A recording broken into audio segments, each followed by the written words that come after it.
삼성전자 반도체 화성 사업장. 뿌연 가스가 보입니다. 유출된 이 가스의 정체는 불산. 하청 노동자들이 수습에 나섰지만 상황은 갈수록 악화됐고 불산에 과다하게 노출된 노동자 1명이 숨지고 4명이 다쳤습니다. 하청업체 노동자가 생명을 잃은 사건이 일어나자 원청인 삼성전자에도 그 책임을 물어야 한다는 목소리가 터져나왔습니다. 이후 5년 10개월, 정확히는 2098일이 지난 최근에서야 마침내 대법원 판결이 나왔는데요. 과연 어떤 처분이 내려졌을까요? 지금부터 하나씩 따져보겠습니다. 반도체 생산 라인에 각종 화학물질을 공급하는 장치. 이 공급장치 뒤쪽에 불산가물을 50%씩 섞어 저장한 불산 탱크가 있는데 불산 누출은 이 탱크에서 시작됐습니다. 그런데 사고 발생 10시간이 지나도록 비닐봉투로만 막아놓은 채 누수가 일어난 부품을 교체하지 않았습니다. 사고 발생 후 안전보건공단이 작성한 보고서. 급박한 위험에 있어 작업과 공정 중단 조치를 실시하지 않았다. 비상 조치 계획이 가동되지 않았다고 적혀 있습니다. 독성 물질인 불산이 누출된 만큼 작업을 멈추고 수리부터 했어야 하지만 하청 노동자들에겐 공정을 멈출 권한이 없었습니다. 당시 하청 노동자들이 주고받은 메시지.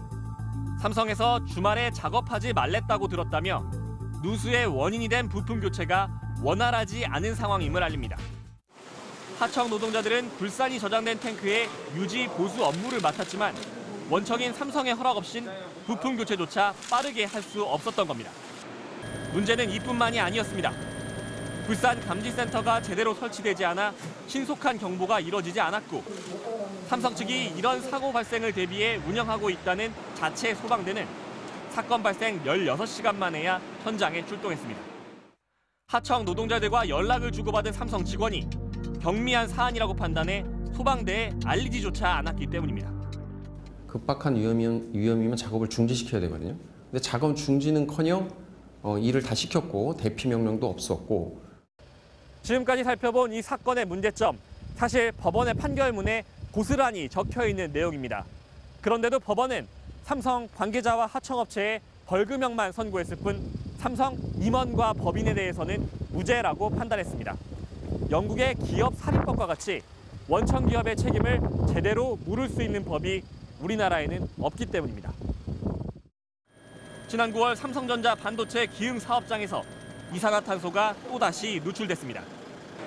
화재 설비를 교체하던 중 이산화탄소가 누출된 건데 이를 알려야 할 경보장치는 꺼져 있었습니다.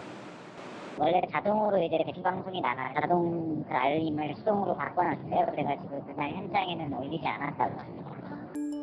2명의 노동자가 숨지고 1명이 중상을 입었는데 이들 역시 모두 하청 노동자였습니다. 데자뷰를 보듯 계속 반복되는 사고. 11곳의 시민단체가 모여 대책위를 꾸리고 삼성전자 법인과 대표 등을 형사 고발했지만 원청 기업을 처벌할 법이 마땅치 않은 상황에서 실제 처벌로 이어질지는 미지수입니다.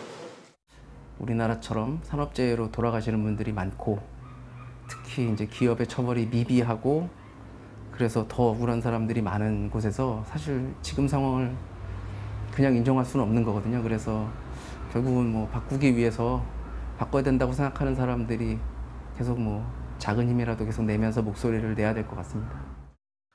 지금까지 소수 의견이었습니다.